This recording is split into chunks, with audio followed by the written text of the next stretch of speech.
sewing friends. Happy Friday and happy National Embroidery Month. How many of you knew?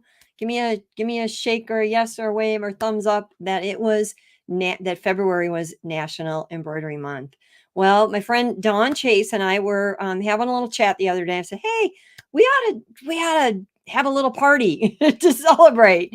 So we came up with some ideas to share some of our top tips for stitching out excellent embroidery. Now, I'll start by just telling you really quick that this show could go on for hours and hours because this topic is really big, but we just each picked out 6 things that we're going to kind of zip through real quick. We're going to try to get this done in an hour. So if you can stay with us for that amount of time, you are definitely going to learn some things that will absolutely help you stitch excellent embroidery. So I'm going to go ahead and bring Dawn up.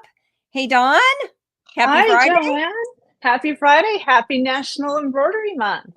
Yeah, it's a great thing to celebrate, isn't it? It is. It is. Yes. We got lots of friends here, so I'm going to just bring up some names real quick. Hello, Paul. Good to have you here.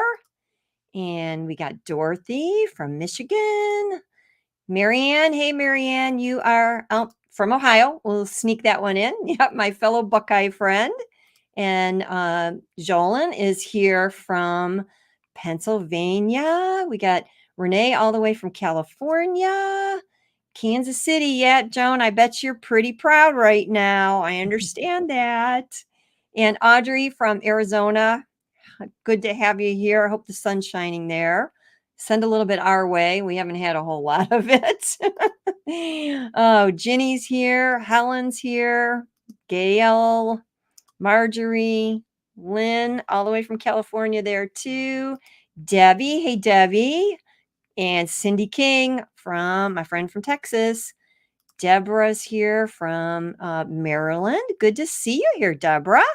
Bambi Lynn, good to have you here, my PA friend. Pixel Girl, I haven't seen you for a little while, Pixel Girl. Good to have you here. Shirley, you are a faithful friend, and I appreciate you so much being here, as well as Teresa B. Let's see. Marcia says, hi, embroidery family. Yeah, this is definitely a show for embroidery enthusiasts, for sure. Michelle, Celeste, Janice, I'm going to pop them up really quick here. Trisha, Brenda, Julie's here. Anne's here, of course. Cindy, Wynell. My, we've got a lot of people here.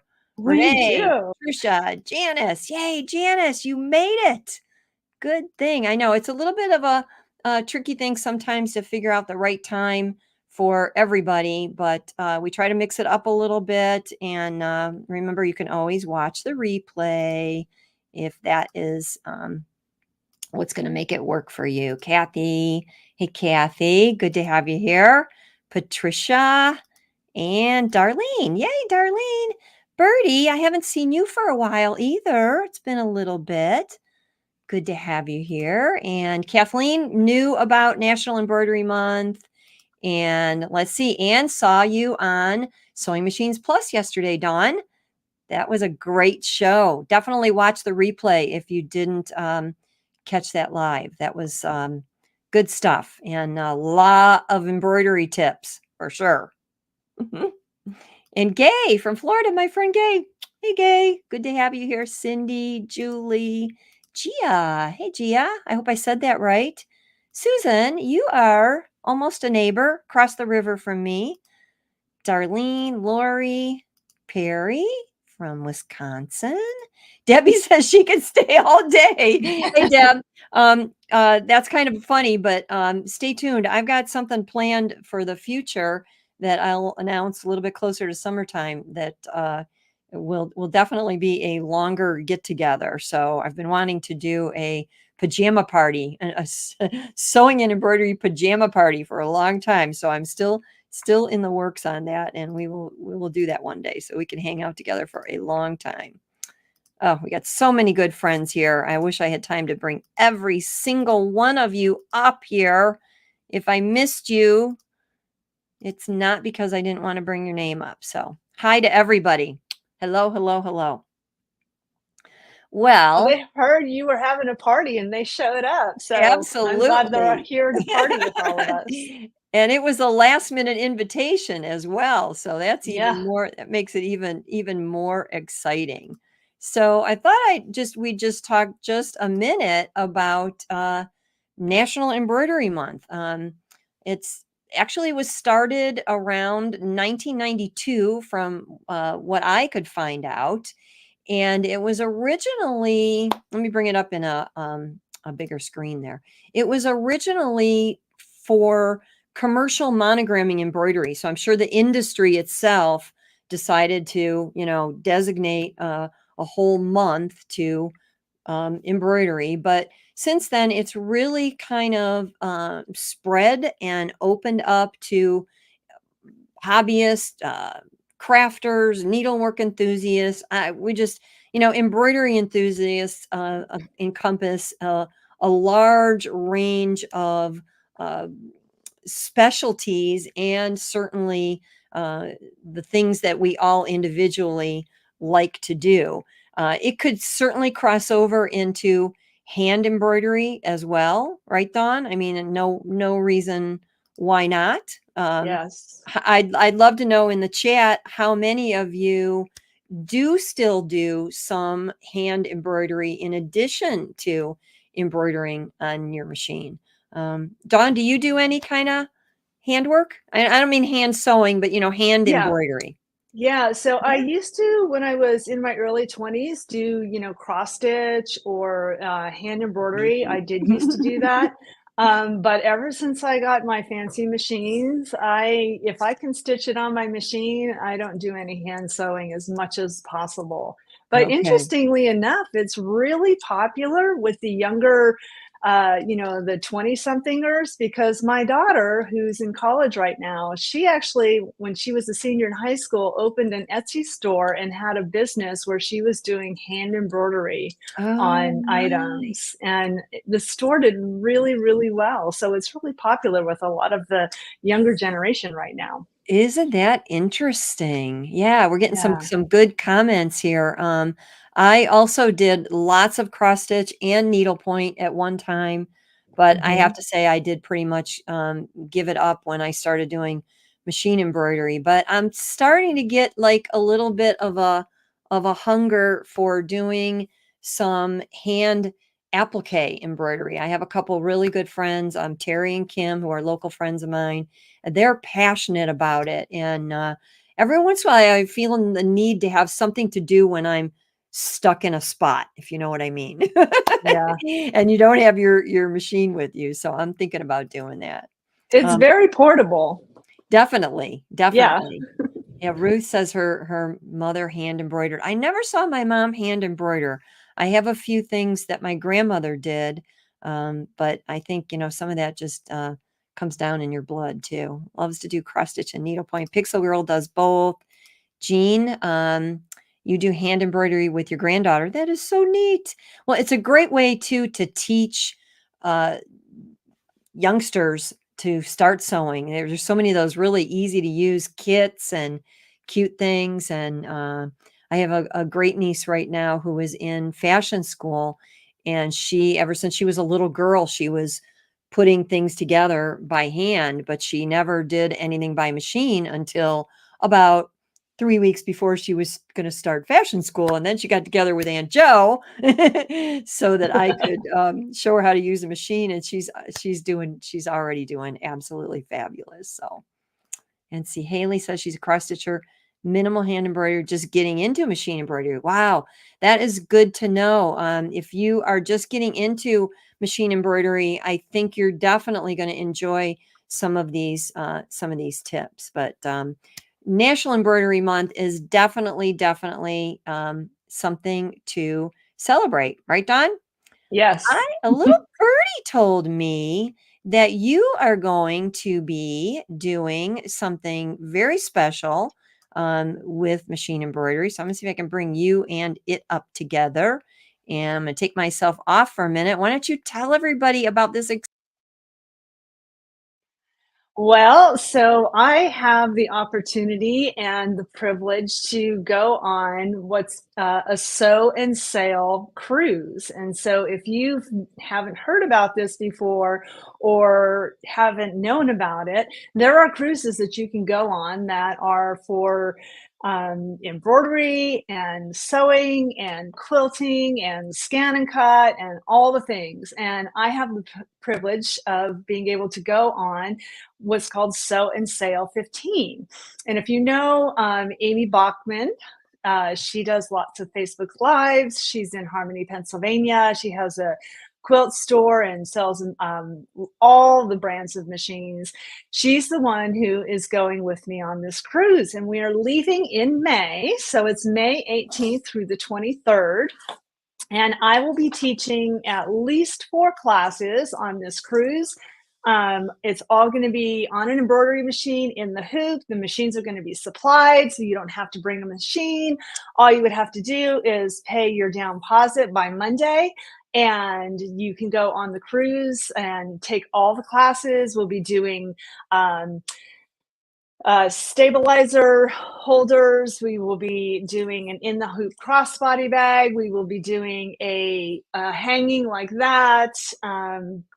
And then an ID card holder for on a lanyard. And all of these projects will start. If you've never done in the hoop embroidery, it's nothing to be scared of. This is a great opportunity to come and learn and immerse yourself in it, be around some experts. There's lots of people that are going to be helping in the classroom as well.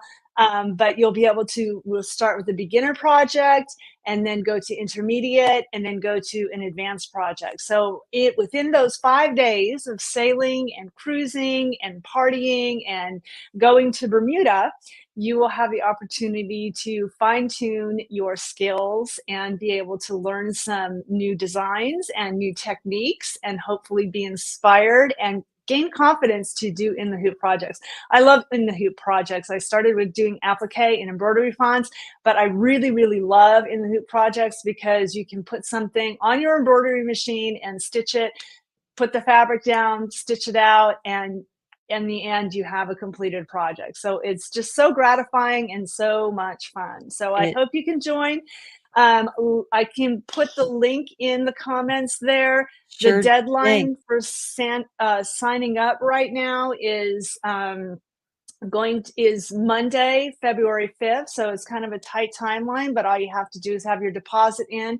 So if you click on that link, you can go and fill out all the information and sign up. And you can still sign up after Monday, February 5th. This is 2024. If you're watching the replay, you can still sign up after February 5th, Monday, 2024. But You get your yeah, best right now, deal right now, don't you? exactly. Yeah, the Yeah. rates will increase after Sunday. So I'm sorry, Monday. So if you've been wanting to have an opportunity to go on a cruise and learn skills like this is your chance. And I I would love to agree. meet you and hang out in person. And I've done cruises before, but not something like this. And I've heard, that people get on there, they don't know anybody, they go by themselves and they come back with lifelong friends that they have. So Absolutely. And I had Celeste comment up there before. Hey, Celeste, good to have you here with us today. Celeste said if you get the chance to do it, do it. I agree 100%. I had the chance to teach on a cruise back in 2019, and it was just really something special. And you're right about making friends and just, I mean, talk about a special memories. And then you come home with, something already stitched, and you learned a lot, and you got to rub shoulders with a lot of like-minded enthusiasts. So yeah. definitely, if you get a chance, and I put your link to your website down below. So I know you have things right on your homepage there for anybody that wants more information. So don't Yeah, and delay. if Check it they out today. if they forget the link, they can go to my website and then just click on the events tab and you scroll to May because that's when it's happening, and you can find out all the information and the links there as well. Very good. Very good. Yep. Very fun. Very fun way to treat yourself to celebrating National Embroidery Month. And, it's very affordable. I'll just cruise wise, I'd love to know in the chat how many of you have gone on a cruise? I'm sure probably a lot of you, but how many of you have already gone on a sewing cruise? How many of you want to? Let us know in the chat. But what I was so impressed by is how affordable cruises really are. And once you set foot on that ship, if you don't want to, you don't have to pay anything extra for anything, and everything is there for you. So it just really makes things easy. There's only one thing I missed when I went on the cruise ship that threw me for a little loop. I bet you nobody's going to guess this, but it was my iron. When I found out I couldn't take my iron, I started to panic because you can't take an iron on a cruise ship. So that's when I fell in love with, literally, and I've talked about this in some past blog posts, so just mention it real quick, Downy wrinkle releaser spray. And since I took a bottle of that with me and I sprayed everything, and everything was as beautiful as if I ironed it, because I'm one of those crazies that unpacks when I get to the hotel and re-irons everything that I ironed before I packed in my suitcase. But that stuff really works, and applicable to sewing and embroidery. If you have stubborn wrinkles in fabric, you can use it as a spray to take those wrinkles out. Have you ever used it, Dawn? I The have, Downy? yes. Isn't it good Yeah, stuff? it is amazing. I Someone asked about if you bring your own machines. I just really wanted to quickly say, no, you do not bring your own machines. They're all provided. But I also wanted to mention that if you, I'm putting a link in right now Okay. for a video that Amy and I did on Sunday that hopefully answers all the questions that you may have. But feel free to contact me through the website or through Facebook if you have questions, and hopefully I can answer them for you. Okay. Yeah, somebody So did sorry to ask, interrupt. if you no, that's fine. If you needed a passport. Do you know that off the top of your head? I do not know that. I would think because we're going to Bermuda, we would be okay. I don't know. I Something to honestly, find I don't out. know. Well, definitely contact Dawn, and she can find the answer out. Don't delay on getting your questions in and taking care of that, because you don't want to miss out on an adventure because you didn't ask a question and get an answer. Hey, we got Yep. to say hi to our friend Ashley. Hey, Hey, Ashley. hi. Always Ashley. good to see you. So grateful that you're here.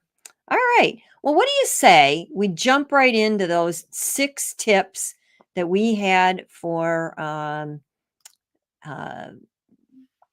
how did we say it? Making our embroidery excellent, right? Yes, yes. Stitching out excellent embroidery. So I'm going to let you go first on all of these. All right. Well, I think what I'm going to do. So one of the things that we always hear is, wear it, don't tear it. And so I kind of wanted to talk a little bit about that. Pick the proper stabilizer for your project. One of the things that I always like to say, it's my own little quirky quote, is, your project is only as stable as your stabilizer. And you're not going to be very stable if your stabilizer is not the right one for your project. So the wear it, don't tear it thing, that's quite a, I want to say, a misnomer in a way. And I'm going to switch to my mat and I'm going to show you why. So Okie if you dokie. have Let me something bring you like up bigger this, here.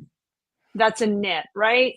You obviously want to use a nice cutaway for this, because this is going to stretch. It has a lot of give, a lot of stretch. It stretches in all the directions. So this is a knit, right? So this follows the rule, wear it, don't tear it. Okay.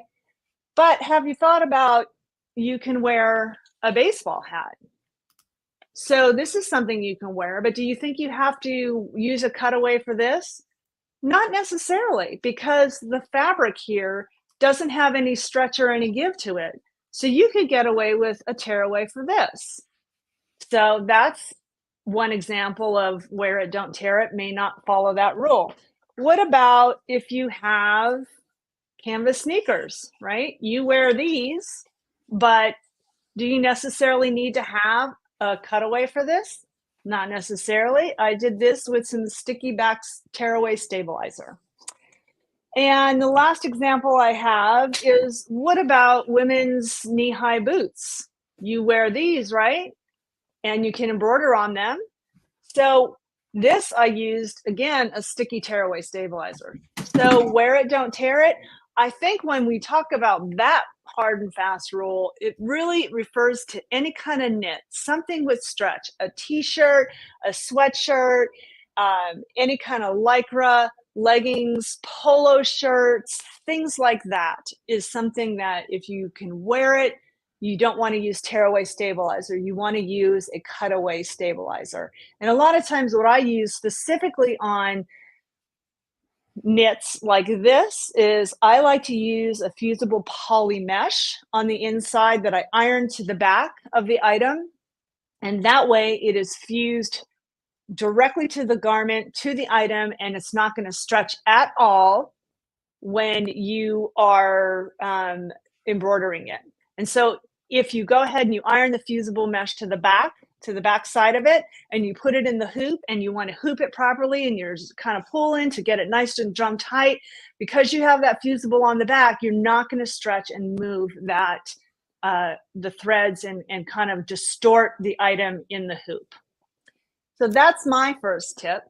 I agree with that. Absolutely, absolutely, positively. Yep, definitely. Um, uh, Stabilizer again is a big topic and a long subject that could take quite a bit of time to talk about. But really, the whole idea of just getting that fabric so it doesn't move when it's in the hoop is going to be paramount. Absolutely. Ashley's got a great comment. Way to debunk the wear it, don't tear it. Absolutely. It drives me crazy as an educator when I hear blanket statements like that, somebody picked up from somewhere, and yeah, it could make sense on the surface, but once you dig down a little bit, you realize that there's just a whole lot more to the story. So my little follow-up to that is something that many of my friends here hear me say often, and that is, it is always best to test. Now, generally what I mean by that is when I'm stitching out a design that I've never stitched before on a fabric combination that I haven't done something similar with, I'm got a new design, or maybe I created the design, maybe I edited the design. I'm going to do a test stitch out just to be sure. In most cases. Now, sometimes I'll just jump in. A lot of it really depends on, do we have the opportunity to replace that item easily? If we don't, then it's certainly always best to test. There's another joke that goes around, and that is a joke that's not so funny. There are those who test and those who wish they would have tested. Deborah But Jones. I agree absolutely with with your thoughts on stabilizer. But if you're hooping and stitching with the same or similar combination before you jump into your actual project, you are going to know what the end result is going to be. So I will, the kind of the no-brainer thing is, if you're stitching on t-shirts, either buy one that's, you don't care about, go to the thrift store, whatever, or keep one that maybe you had a glitch on and use that over and over and over again to do your testing, because there's no loss on that. But I will often, because I'm doing a lot of different garment type fabrics and garment situations, that I'm constructing it from scratch sometimes. So I will buy extra yardage and do my testing on that. Or if I'm doing something that's on a ready-made and I don't have the opportunity to test it on another ready-made, I will go to the fabric store and I will find a piece of fabric, and I'll buy like a quarter of a yard and do my testing on that, because then I can test all of my stabilizers. You So know, a really good idea too to do, if you have something specific that it's like a one of a kind that you can't really replace, like your favorite jeans, and if they're really, really expensive. One thing that I've done in the past too is I go to a thrift store like Goodwill or Salvation Army or something like that, and I buy something that's very similar to to texture, feel, thickness of it. And that way, because if you only have one of the item that you're stitching on, Exactly. then you're going to kind of be stuck. How do you test to mimic the exact item that you're stitching on? Yes, exactly, exactly. And a little known fact, we have Cindy King here, who is a professional embroiderer. She has her own embroidery shop and business. Maybe somebody else does here too that I'm just not aware of. But I know Cindy will tell you, I have a good friend named Jan who has run a commercial business for a long time. That is precisely the reason why they don't like to do, an item that a customer brings in.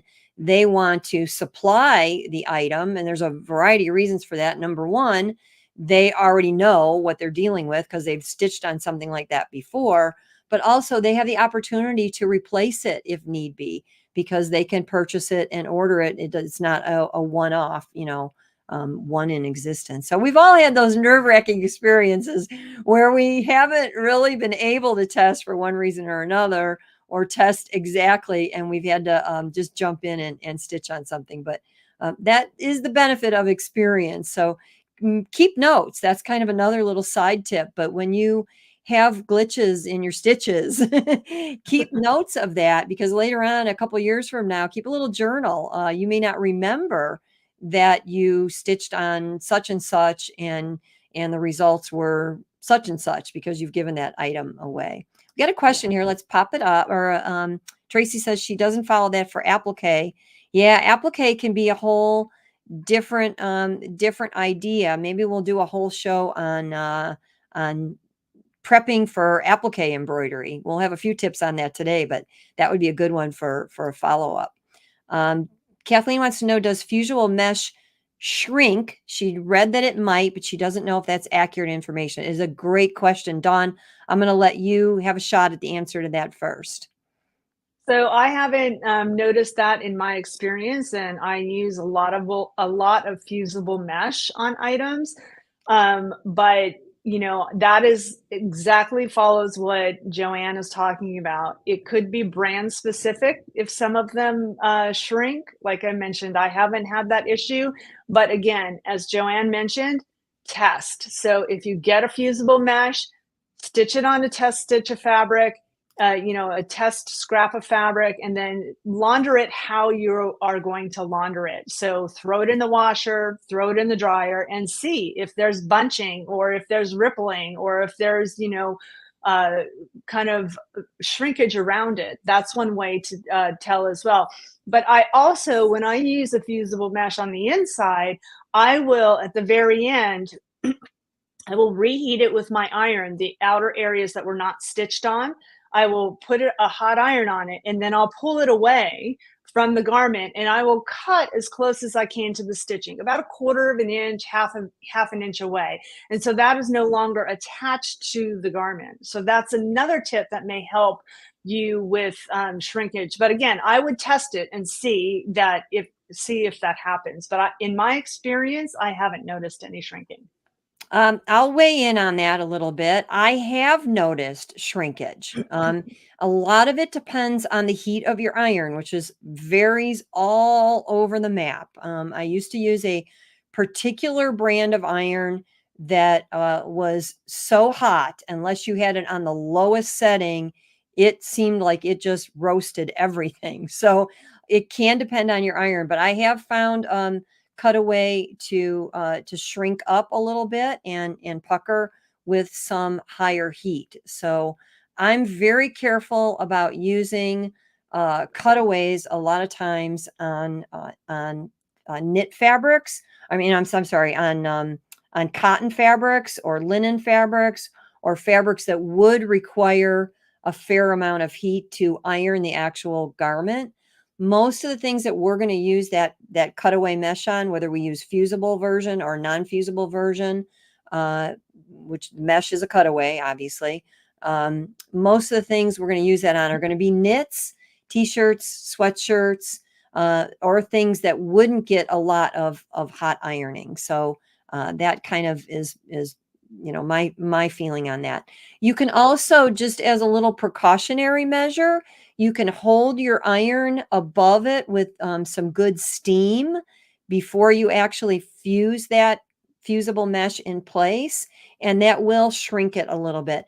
Most of the shrinkage, I believe, is coming from the fact that when that fusible is applied and the item is put up on a roll, it causes the fibers to just compact a little bit.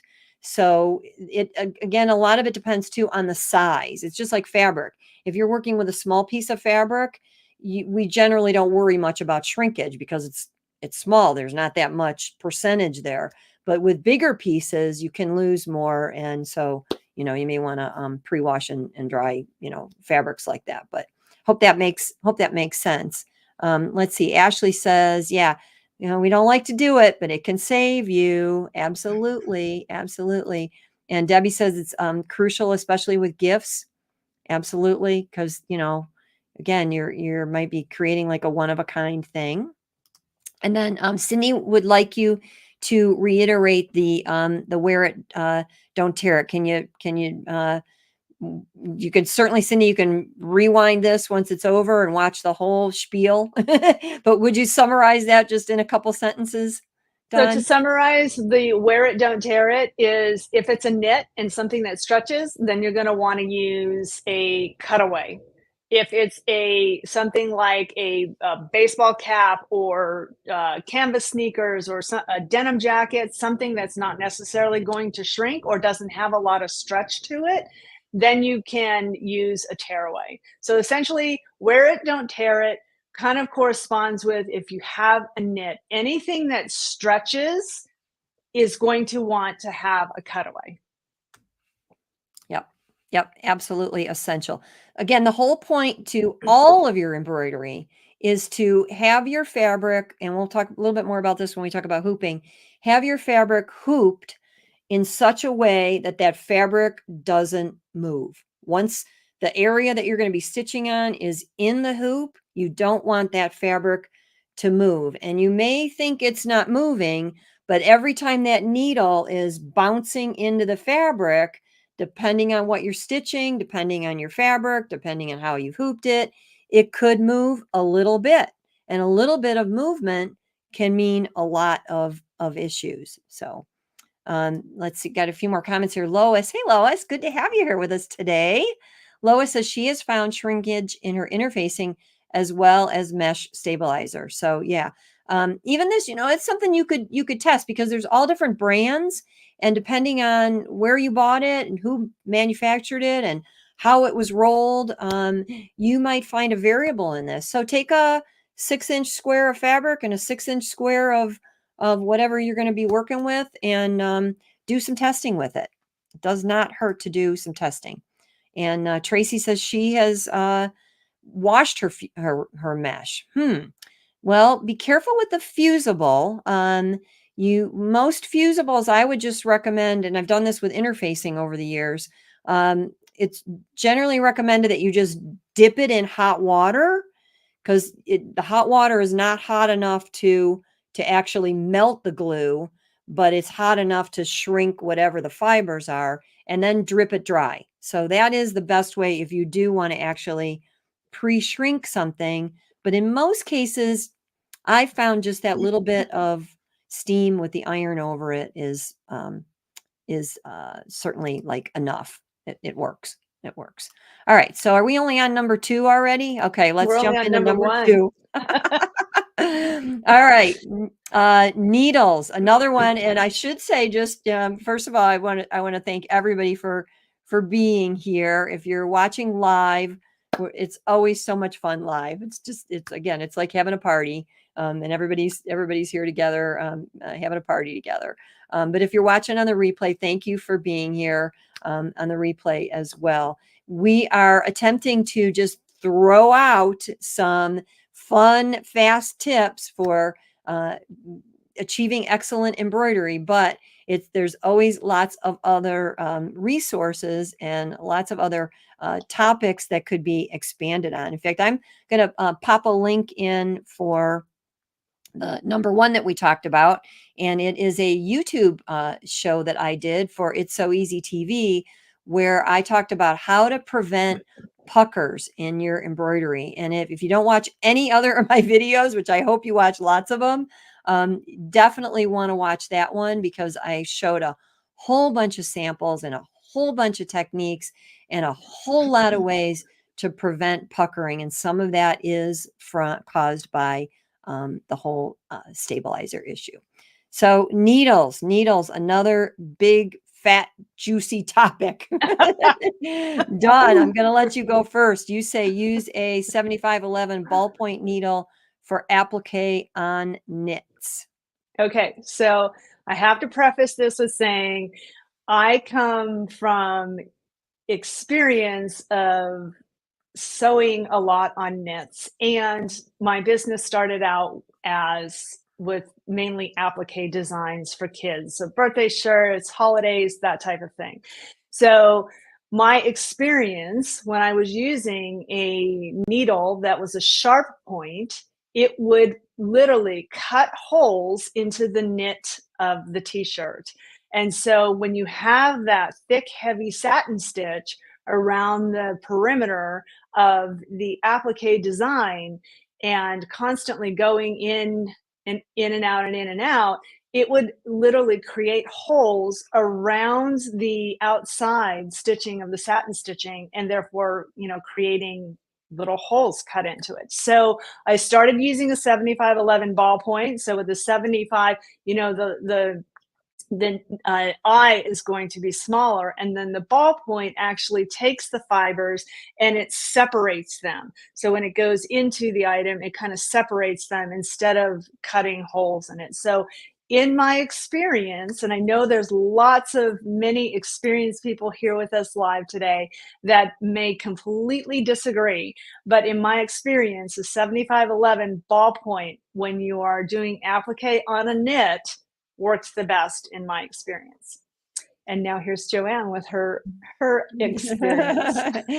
Okay, so again, big topic. Let me bring it back up here. Don't skimp on quality threads, needles, or stabilizers. So again, big topic. But we've all been there, done that, probably been to a show or been sucked in online where we saw a deal on thread that was too good to pass up, we thought, until we got it and found out it wasn't so hot. So we might all have our favorites. There's a lot of them out there, but I like to stick with brand names. I know you and I, Dawn, both love the Thread by Dime, which is the exquisite thread. Got lots of it behind me over in the other side of the room there. I also use Brother Thread. I love Brother Thread. Both of them are polyester, and both of them are super, super great quality. I tend to stitch with polyester most of the time, although I have on occasion used rayon thread. Just remember, your polyester embroidery thread, when it's good quality, it will take a beating as far as washing, laundering. Yes, I have even bleached that thread. Your fabric will bleach out, but your thread, I've had, in my experience, no issues with that. So if you're, doing some detergent work and you've got some spots or stains, I had a coffee coaster once that was stained. It was embroidered with polyester thread. I follow the instructions on the bottle. Bleach does tell you on a bleach bottle how to use it. If you leave it more than 10 minutes, you could be in trouble, and you want to use the right dilution. But I got all those stains out and had no issue with the thread at all. Needles, I use a wide variety of needles. So if I pop an answer to an idea here for Celeste, but I really, again, use a lot of different needles for sewing and for embroidery. And I like the selection that Dime has. So I just brought this up because they have all different types of needles. They have both ballpoint and sharp point in a variety of different sizes. So when I select needles, I am picking either from that Dime collection as per their recommendations, or Schmetz. So I've got another couple resources for you that I'll pop into the chat while Dawn answers the next question, or shows us the next tip that she has. But the one is for needles across the board, and it's all about the eye and the tip. And if the eye is large enough for the thread to go through, that makes for successful stitching. If the tip is sharp for piercing fabrics that need a sharper pierce, or stitching maybe fine lettering where the needle's going in so close to where the next point that it's entering that it is going to benefit from a sharp needle, then you're going to use a sharp needle. So, the eye matches the embroidery thread, the tip matches the fabric or the type of stitching that you're doing. So I'm going to pop in a link here real quick. Let me copy it and paste it. And I hope you'll save these and go back and look at these later, because they really will give you more detailed info. But this particular one that I'm popping in the chat right now is a video that I did with Rhonda Pierce, who is the educational coordinator for Schmetz. And I use a lot of Schmetz needles, both for my embroidery and for my sewing. And she's going to tell you everything you ever needed to know about embroidery in that particular video. As far as specifics for embroidery needles, I'm going to pop this one into the chat.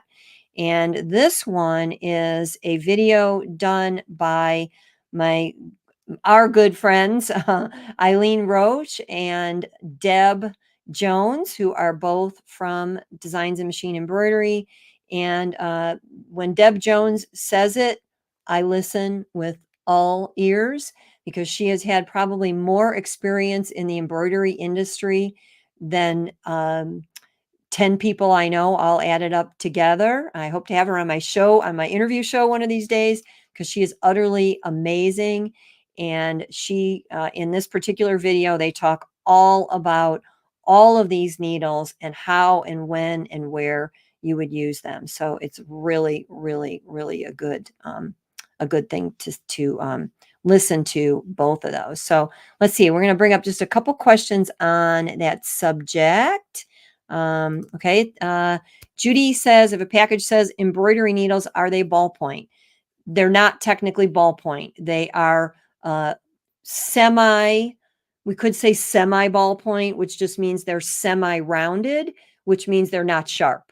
And if they're not sharp, they're designed to go through virtually the vast majority of fabrics without issue. It's just that there are certain times when you will benefit from a true sharp needle, because it can slip through the fibers of that fabric more readily. However, if it's sharp and you are stitching on a knit, that's why Dawn gave you her tips on her ideas. That sharp point can very easily pierce the knit, and knits are made up of loops that are interlocked. And if that interlocking gets broken, it creates a run. Whereas woven fabrics are interlaced. And if a needle pierces anywhere within that interlacing, it is not going to damage the structure of the fabric. So that's why you pay attention to both of those. Kind of like that, interlaced. Yeah, they're intertwined. Yeah. They're woven together. If we could do that. Yeah. All woven. Yes, Deborah is fabulous. Deborah is absolutely amazing. And interesting, Janice. Yeah, I have to tell you, until I looked at that page today with, all these needles on it, I didn't even know there was a 13, because I don't have any 13s. I'm going to say really, and again, if we had to narrow this all down, if you put me on a desert island, is it desert or deserted? I think it's both, but deserted island is probably a deserted desert island. Deserted desert island. And I could only take my embroidery machine with one kind of needle. I would absolutely positively take an embroidery needle. It would say embroidery, and it would be a 7511, and it would be the Schmetz actually would be the one that is the most universal. And so I think a 7511 works for probably a large majority of things. But again, having all of those different needle sizes, dime deals with both industrial and people that are doing it for business purposes, maybe even on their home machines. So having them provide all of these needle types is going to give you those selections to picking what is specific for your project. And again, it kind of all goes back to it's always best to test. Okay. Cindy has a quick question here. When would you use a microtex needle? I'll let you answer this in a second, Dawn, but I've used microtex needles a ton in sewing. I have Yeah. almost never used them for embroidery. If I did, it usually was accidentally because I left the needle in and I got away with it. But microtex needles are very, very, very fine. They're designed to pierce fabrics that are very tightly woven. That's what that kind of, the characteristic of a microfiber.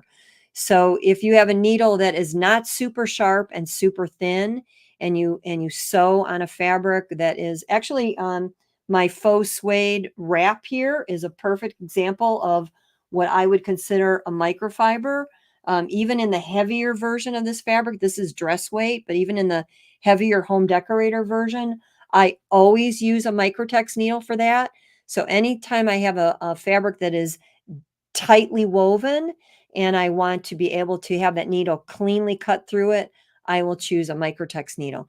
The reason I never use it for embroidery personally is because that needle is so fine. Our needles, do a lot of hard work when we're embroidering, and it would be very prone to breakage. And because it is a fine needle, the eye is not very large. So the eye of a microtex needle is not designed to accommodate the embroidery thread characteristics that embroidery thread needs. Hope that answers that. All right. Can you use sewing needles and embroidery needles interchangeably? The answer to that is going to be a sometimes maybe, but that's a pretty broad answer. Again, I would go back, I would watch those two videos on the one from Schmetz and then the one from Dime.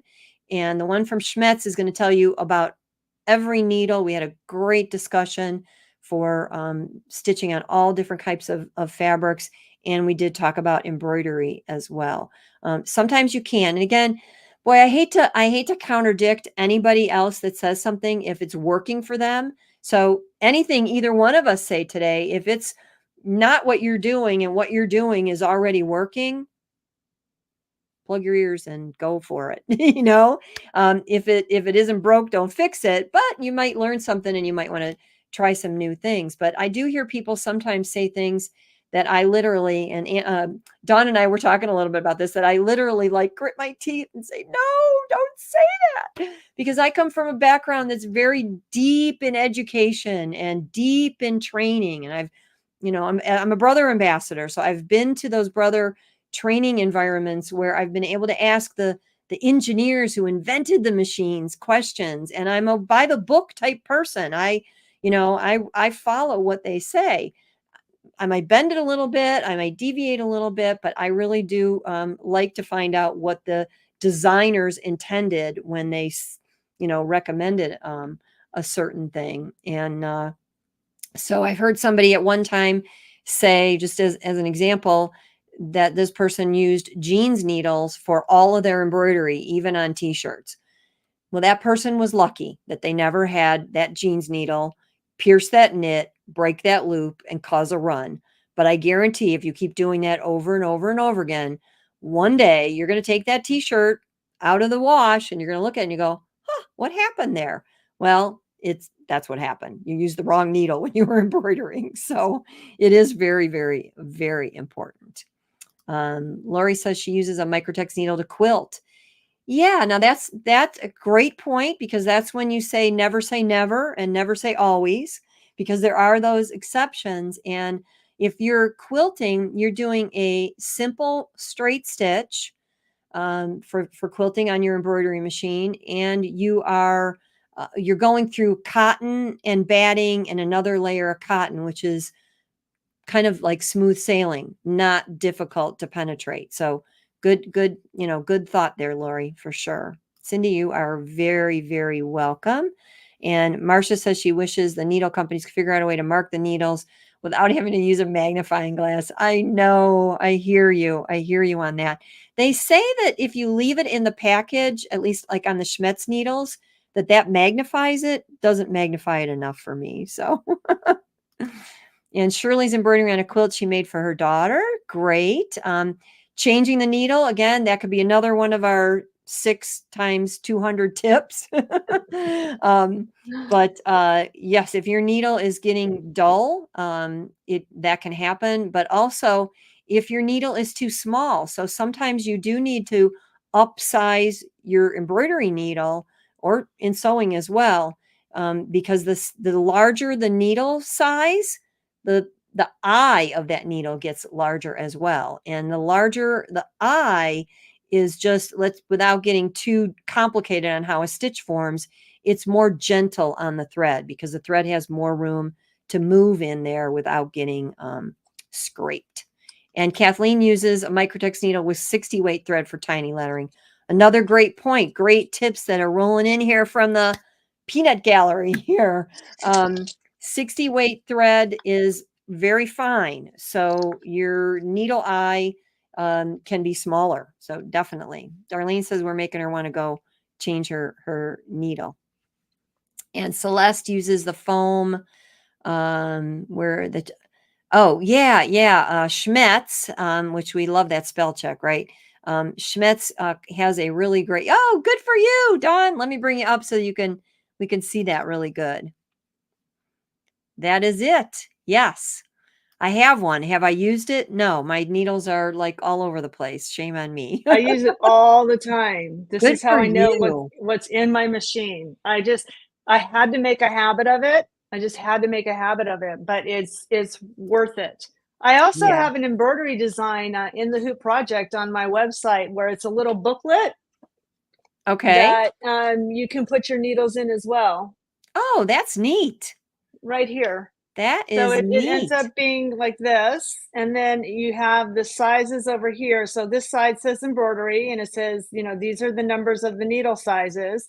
And then this is just sharp, ballpoint, and then this goes into universal, sharp, ballpoint, microtech, leather, jeans, and then specialty needles. And then this side is sewing. So the pink Nice. side is sewing, and then the blue side is the embroidery. But this is a quick, fast, easy in the hoop project that is on my website.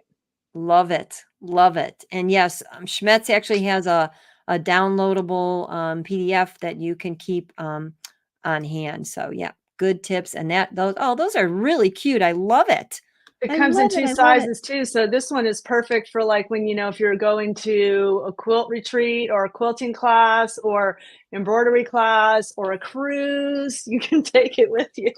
Absolutely. June loves, loves, loves that. That is great. That is great.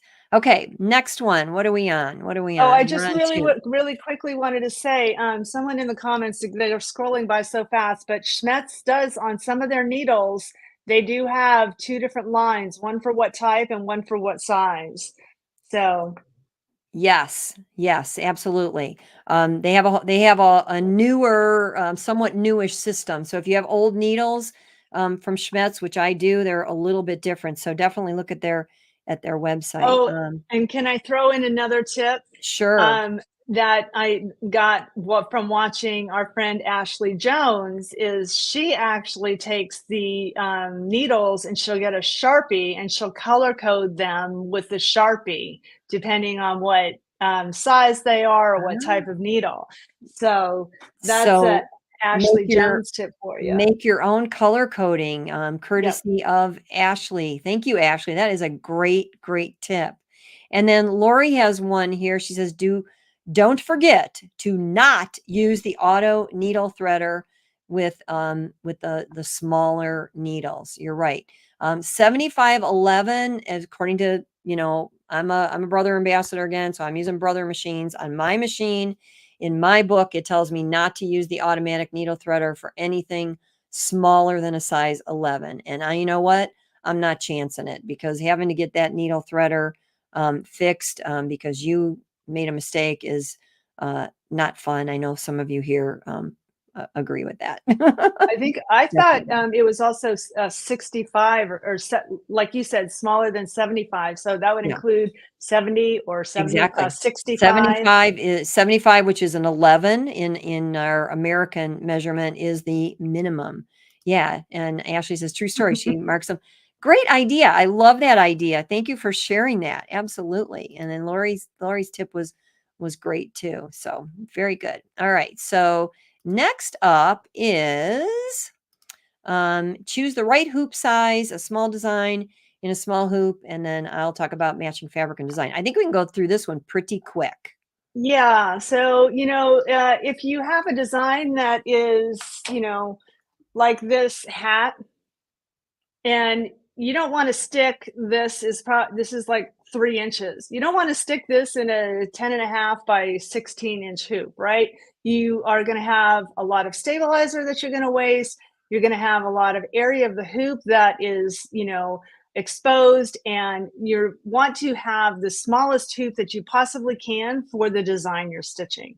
And that's just a good rule to have, because then the tighter you can hoop the item closest to the hoop, the less shifting, stretching, movement you're going to have. As Joanne mentioned earlier, every time that needle goes into the item that you're stitching on, there could be potential pulling and movement of the actual item. So when you're using a really large hoop with lots of stabilizer around a tiny design, then you can have lots of movement of all that stabilizer and stuff. So that one's pretty much, as best you can, choose the smallest hoop closest to the size of the design you're stitching.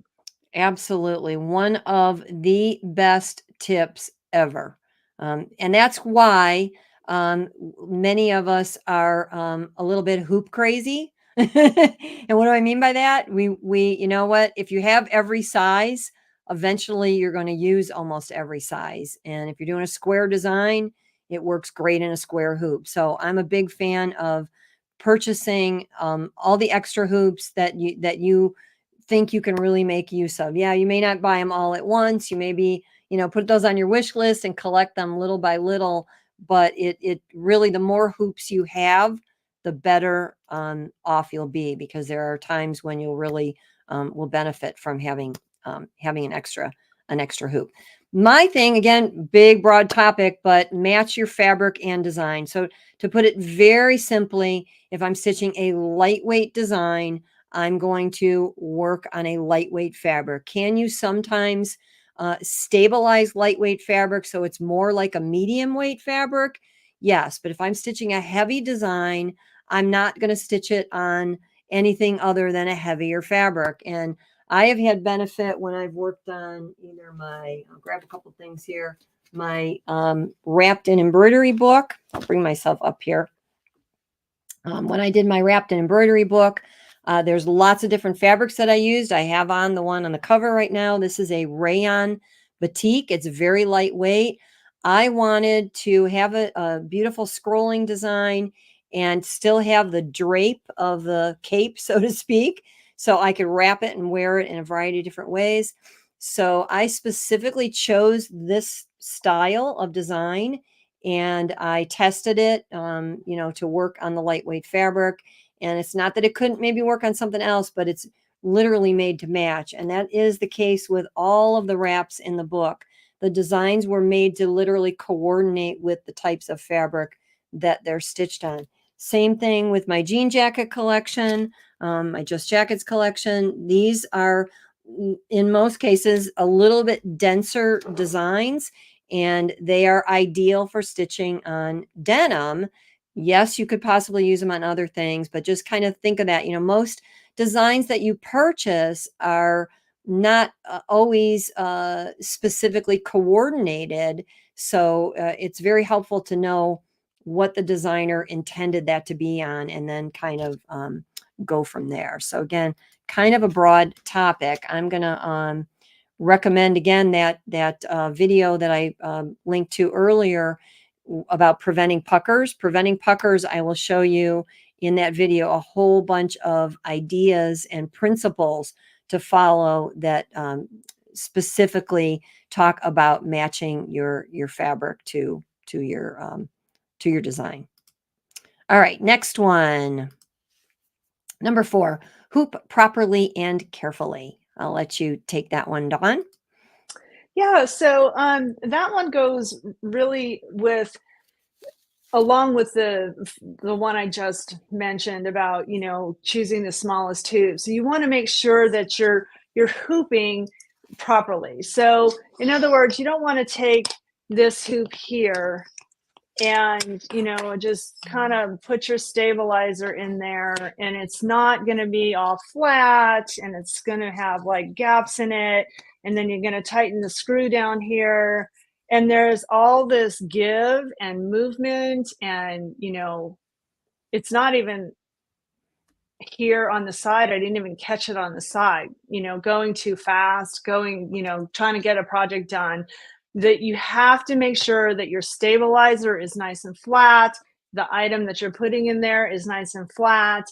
That uh, Joanne's next tip is going to go into this better, but you want to make sure that you kind of do a test with your finger, so you see all this rippling and movement of the stabilizer. That is not what you want. So hooping correctly, when you have a knit too, you want to make sure that you're not pulling it. Once you put the top hoop down and you tighten the screw, you want to make sure you're not pulling it, so that you're distorting those fibers and making it, if you can see the fibers going like this in the hoop, then it's going to cause that, after you get it out of the hoop, it's going to kind of shrink up in a way, because Yep. it's the item, the shirt is going to just go back to its natural state, and then that's going to cause some rippling and distortion as well.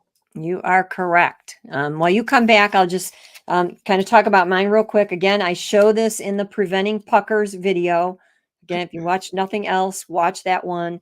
But I'm talking about a standard hoop, just like you showed with standard hoop. These hoops have screws that are meant to open wider and close tighter. So when we open this really wide and we separate them and put our fabric in to the on top of the bottom ring, and then we add that upper ring, we've got a big gap there if we've opened it. And then what a lot of people will do is they will then go ahead and tighten this down. They loosened it so that they could put that fabric in there really easily, but when you tighten it down, your fabric has not been put in there firmly, so you end up having to tug from both ends. So I like to call this the two hoop technique. And what I do is the first time I loosen this as much as I need to, I layer my fabric with my stabilizer, whatever the combination that is. I put it between the two rings of the hoop. I tighten that down. So what I've done is I have now set that gap to fit whatever thickness I have hooped my fabric to be. So when I'm done with that, I pop it out. The first time, I only am concerning myself about setting the gap of that screw. The next time, I will then layer my fabric again and carefully place it between the two rings, taking account what I need to do for placement, keeping my fabric straight. If you use that technique where that is now preset for that thickness, you will have little to no fabric that gets pulled.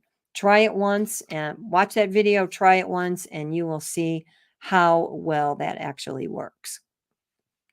All right, let's see. The next, we just got a couple more to go. We're going to breeze through these and we'll be done in a few minutes. So, Dawn has some ideas for coordinating threads and changing your colors. You want to give us just a little bit of info on that? Yeah, so one of the things that comes with most designs is going to be like a color chart. And this will show you, what steps something is. And so for this one, here's an alphabet here with a cross, perfect for Easter coming up or any kind of religious holiday. that you have. But it tells you, fabric placement, fabric tack down, fabric placement, fabric tack down. Now this shows you here that it is, turquoise letter and a yellow cross. Well, what happens if you decide you want to stitch this in green? You want to stitch the letter in green. Well, what are you going to do? And so what this is kind of stemming from a lot of times is when you buy a design and you get a color sheet with it and you go, these are not the colors that I saw it stitched on the website. These are not the colors, that coordinate here. What am I supposed to do? Well, to me, with applique, the best advice I can give you is when you're doing applique, choose your fabric first. Pick the fabrics that you want to use in that design. It doesn't have to be what I stitched it in. It doesn't have to be, because a lot of times on my website, you'll see 3, 4, 5 different examples of the same exact design that are different colors. So start with the fabrics that you want. And these are the fabrics you're using in the applique, not the item you're stitching on. Choose the fabric that you want, and then you're going to go ahead and you're going to pick your thread colors to correspond and coordinate with that. You're not going to, choose, okay, I got this green fabric and now I'm going to stitch in a turquoise color. So this is one of the reasons why thread charts are not offered or not part of a design. A specific brand sometimes are not offered with a design because of the fact that when you go ahead and you choose your fabric, your thread colors are going to be completely different than what may be on that color chart. You got it. Absolutely. I got a few quick tips for doing, getting inspired by color combinations. Pick a pretty print. So that one is really kind of basic, but I learned that one years ago, and it's just that whole thought has served me well. So I'll just show you really quick. Sorry, click the wrong thing there. I meant to click that there. So this, for example, was a piece of fabric that I bought, and it inspired me to do the color combination on this wrap in particular. When I did the book, I tried to use a variety of different colors, maybe not all colors that I would necessarily wear, although the purple I love. I wear this one a lot. But I wanted to have a variety to appeal to a variety of people, and also when you are photographing things, sometimes you pick colors just because you know they will photograph well. So I don't do a lot with this kind of olivey green, and I was starting to like struggle over this. Like, what color embroidery do I want to do on that? Well, I got this fabric, and I simply got my inspiration from here. This had kind of a apricot color, and then it had brown with it. I don't normally wear any brown, so I wouldn't have thought what color would go with brown. And then it had green in it as well. So lo and behold, I've got green, I've got brown, and I've got that apricot color, and it works beautifully. But I would have never thought of that particular color combination until I saw it in fabric. So go through your fabrics, go through your fabric store, and find prints that appeal to you. This would be yet another example. This is happens to be a blouse that I'm making, but I look at this color combination and I wouldn't have thought of using navy, aqua, hot pink, and lime green together. And yet this is what a fabric artist used. Far more talent than I have for picking colors to go together. And this would make a beautiful thread color combination. So those are just some ideas for, picking thread colors. All right, let's see, which one are we on now? Let's get this one back up here. Let's see. I got so many buttons I'm pushing today that I keep pushing the wrong one. All right, so we're on the last one. Are we on the last one? I think so, right? Are we? Okay. I do have some comments too that I'm going to bring up after this one, but this one, again, is very important. And I know you can go through this one really quickly. Okay, so resizing the design, it's very important to not resize the design if at all possible. There are many reasons for this. So if you take a design into software, sometimes the software has a button on it that will automatically remove hidden stitches or remove stitches that are small. So let's talk about removing the hidden stitches, right? So if you take your design into a software and it says, and you have a button that's clicked and you're not aware that it's clicked, but it's checked and it says remove hidden stitches, what's going to happen to the placement stitch behind the A and the cross? What's going to happen to the tack down stitch? And then this one even has a triple bean stitch on top of the satin stitch to finish it nicely. What's going to happen to the satin stitches underneath that? So you need to be very aware of the software because it could be removing hidden stitches or overlapping stitches. So even with, say, like this font here, which is a floss font, and it's done, sometimes 9 times, 11 times, 15 times in the same spot, and you have remove overlapping stitches, you're going to have a lot of gapping show up in this font. So that's one point about being aware of what's in the software and resizing. Also, when you resize a design, it could adjust and make stitches that maybe were 3 millimeters long down to 1.5 millimeters, and then it has another one that's even smaller underneath it, and it will remove those stitches, and then the design is going to be completely distorted. There's something that's very popular right now is the sketch stitch designs, or sometimes people call them scribble stitch, where it's light and airy. You can see the item that you're stitching on underneath it, and when you go ahead and you do a resizing of that, that's something that the software will go ahead and remove the hidden stitches. It's also a setting that can happen on a machine too. So you need to read your manual and be aware that there are settings on your machine that will also remove stitches like that too. Yeah, very, very, very, very important. It all actually goes back to our previous tip of it's always best to test. If you're changing something, now you're in a different environment, and you definitely should change that. So along the line of again, just being familiar with the Brother machines, I want to back up just on a couple things that I didn't think of initially. But one is, I'll bring myself up here really quick. Using the color sort feature. If you have a color sort feature on your machine, it's one of those things that a lot of times we play with a lot when it's brand new, and then we kind of put it in the back of our minds.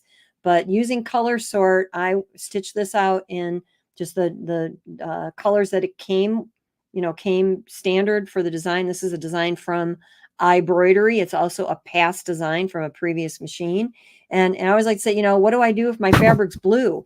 Well, I want to use a whole set of blue thread.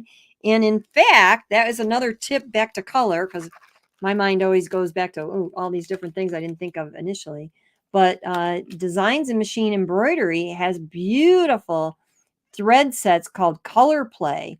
So if you do want to use a monochromatic look and tone on tone, and you don't want to have to muss and fuss with picking those threads, this would be ideal for something like this, where you want to use all the same color family. So I love to get kits like this. But you can see I did the blue, I did the teal, I did the pink, I did the yellow, and I just picked colors that would go with that color family. So there's a lot of different ways you can do that.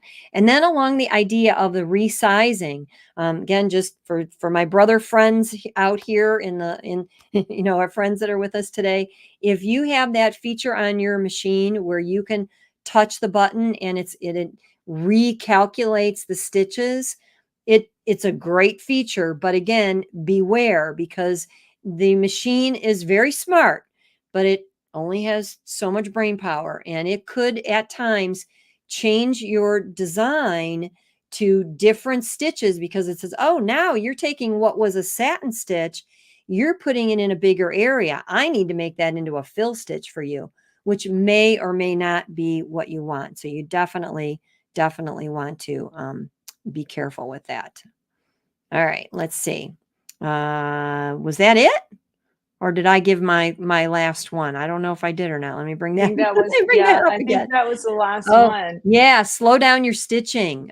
Very, very, very important. I have a little sample to show you here real quick like, so I'll bring myself back up so you can see it.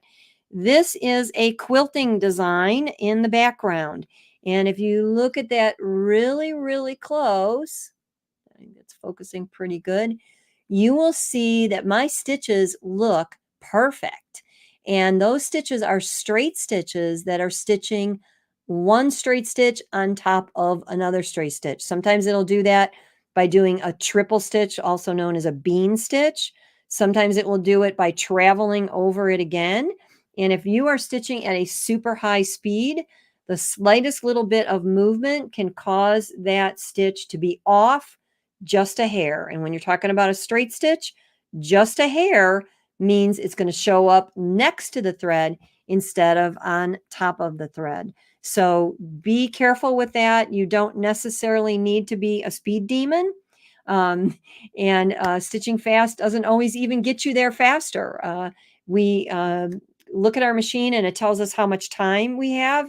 If you have the opportunity to change your speed, you can change it lower and you can change it faster and see how much of a difference it makes. There are times when I will stitch faster if I really need to, or I think I can get away with it. But most of the time I'm stitching at a medium speed, which is about 600 to 800 stitches. Generally speaking, 600 to 700 is what I stick with. Just because your car has, like, I don't know what your gauge goes up to, but just because it goes up to 120 or whatever doesn't mean you should be driving that fast. All right, I I'm wanted gonna to pop.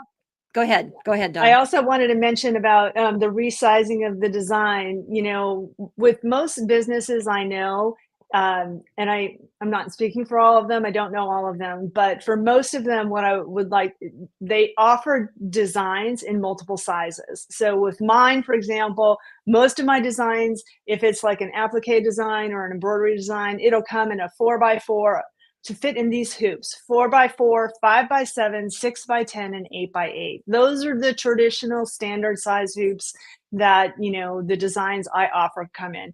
I also have ones that go larger and some that go smaller, but it's just, you know, that for, you know, overall, mainly it fits in those hoops. So if you have an area of a shirt, say you want to do on back of a shirt, you would probably choose, you know, the 8x8 or the 6x10 design. So you're not going to load the 4x4 design into your machine and then stretch it out to the 8x8. So you want to make sure you're choosing the correct design size for the project you're stitching on as well. And that way it'll prevent you from having to do that resizing, because that has already been taken into account. The software that I use calculates that, all of that, and adds those stitches. A lot of times if you take a design that is like for a 4x4 hoop and you're trying to make it for a 6x12 hoop or something, you know, all you're doing is taking that design and pulling it apart, and it's not necessarily filling in those stitches. So then you're going to have lots of gaps.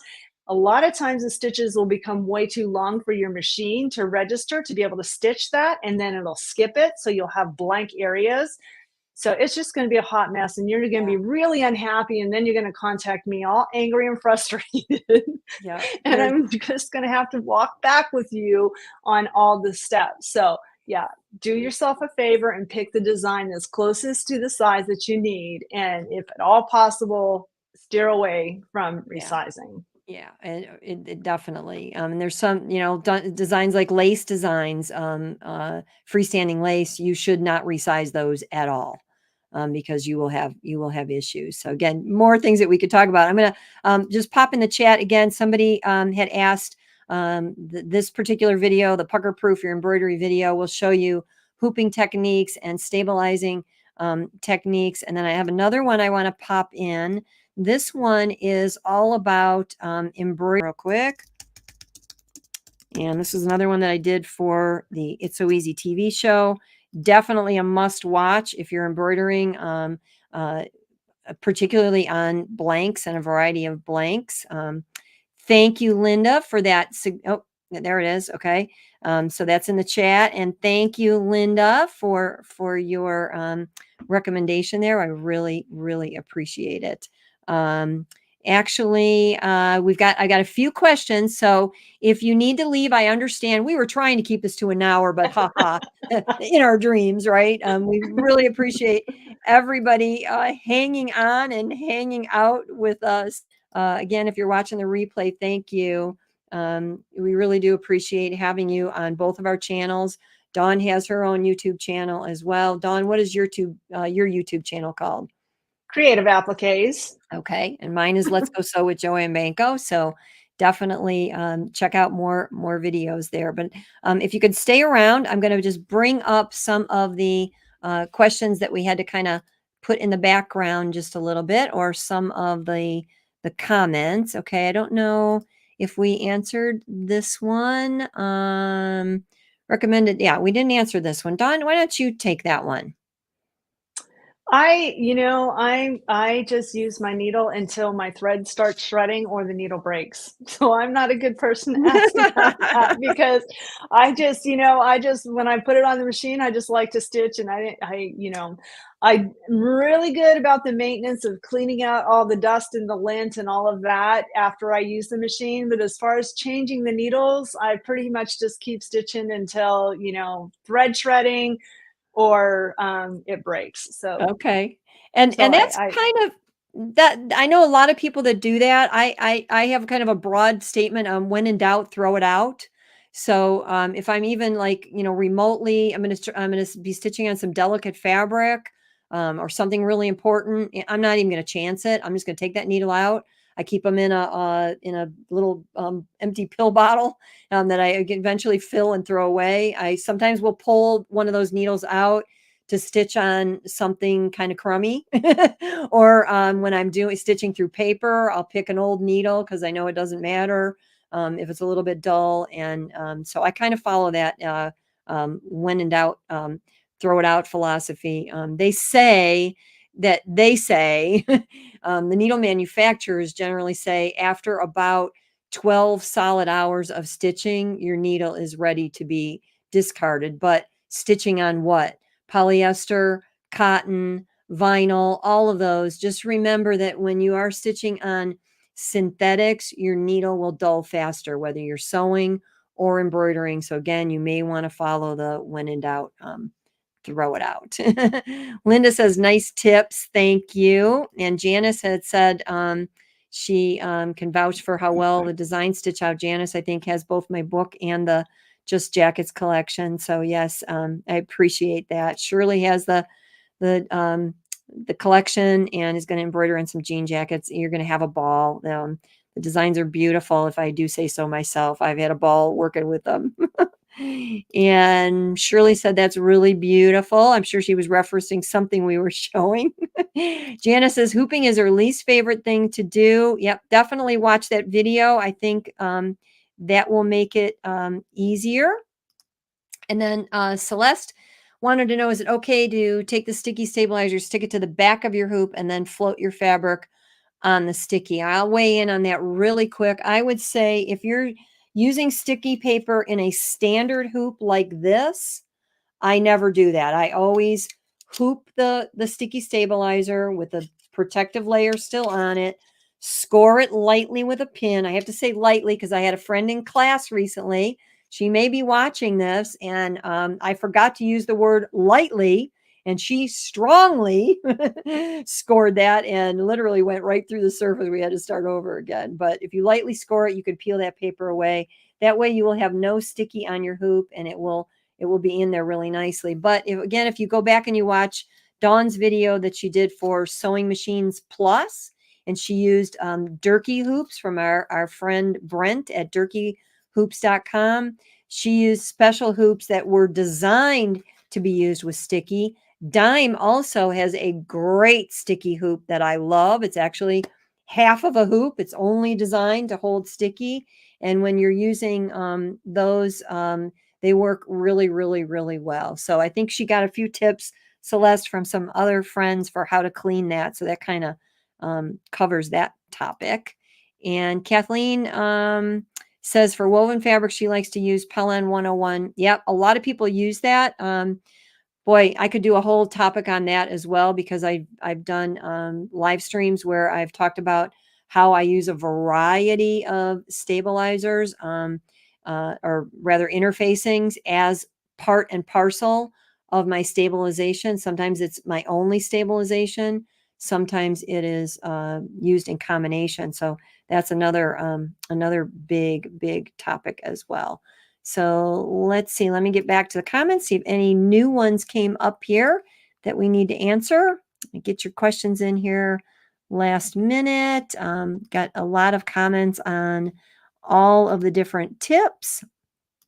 And let's see. Janie says, Janie or Janie? I'm thinking it's Janie. She starts getting loops. Yes, that is a classic sign of your needle telling you I'm done for. I've had enough. I'm getting Yes. loopy. Yes. And why do machines allow you to resize? Great question, Ginny. Because it's okay to do it in many cases. It's just not okay to do it in all cases. So it depends on the design. Dawn, weigh in on this. I have something to say about that. I think the machine allows you to resize because for me, in my understanding, and Joanne's the brother ambassador here, so she can tell you, the exact knowledge. But for me, I think machines allow you to resize because they're referring to the exact designs that came in the machine and came with the machine. And the machine that has those designs in it will recalculate the stitches. A design that's bought somewhere else off the interwebs or off a CD or a USB stick or from your local quilt shop, those that you plop into your machine aren't necessarily going to be recalculated correctly for the stitch type and length and density and all of that. So that's my 2 Yeah, cents. good thoughts, but having done it for a long time and worked on those machines and actually tested out a lot of them, it's going to be a yes, maybe, but not always because I have resized designs that were built into the machine using the recalculation feature, and it has changed the stitches. So again, just the basic principle is that the machine is going to do the best job it can for figuring out what would make that work. And sometimes then what it's doing is it's changing those stitches to another type of stitch and maybe mixing and match that so you lose a little bit of symmetry. Generally speaking, it happens when you make a big increase up or a big decrease down. So if you keep it in the range of about 20 to 25%, maybe push it teeny bit past that, you should be okay, but there are really a lot of variables. So let's see. Ginger says after a while, we kind of know when to change. Yeah, you do get really kind of attuned to that. If you're hearing a little bit of a popping sound, that's also a sign that your needle tip has gotten dull. So Tina says she'd like us to do more shows. Dawn, I love working with you. I had this idea kind of as a last minute thing, and we kind of did a little embroidery jam session real quick and brainstorm some of this. But every time we get together and start talking, the clock disappears, Yep. just like it did today. But I really appreciate all your expertise and all your knowledge. We all come from a different place and a different space. And that's why sometimes even maybe some of the things we talked about today maybe didn't match exactly, but they pretty well meshed. And you got an idea from each of us, from our different experiences and our different backgrounds, that could help you in what you're doing. And I know for both of us, from my heart, it's all about wanting all of our friends here to succeed with all of their stitching and make your sewing space a happy place. So Debbie says she can watch us all day. Donna, you're invited to my pajama party if you can come. So I'll Oh, I give would love you to. details on that. I would love to be there. Yeah. Thank you, Linda. All right. Any parting words? Any parting words, Thank from yes, you, Dawn? thank you all for being here and for joining us today. And as Joanne said, these are tips and tricks that. Hey, Ivy, how are you? So good to see you. Um, Thank you for being here. And like Joanne said, these are things that we've tried and worked for us. So, maybe we offered a little spark or an idea, or if you're struggling with something, helped you, figure something out a little better. But Joanne has hundreds of videos on her channel. I have hundreds of videos on my channel. And, go watch other videos that we've done, and you may find the information in there as well if you're searching for something specific. And we're adding to it all the time. And we love hearing from all of you and getting your input, your thoughts, your ideas. I am inspired by all of you, and I'm inspired by you as well, Dawn. But every time we get together and do this, it is just, just a fun time Yes, for sure. So without absolutely. any, other questions, burning questions, you know where to get a hold of us. You can get a hold of me at letsgosew.com. You can get a hold of Dawn at creativeappliques.com. We welcome your questions. We welcome your feedback. Please reach out and, get a hold of us and keep in touch. So without further ado, I will say goodbye to all of you. Goodbye, Dawn. Goodbye, friends. And until we meet again, I wish you a world full of pretty stitches. Bye bye.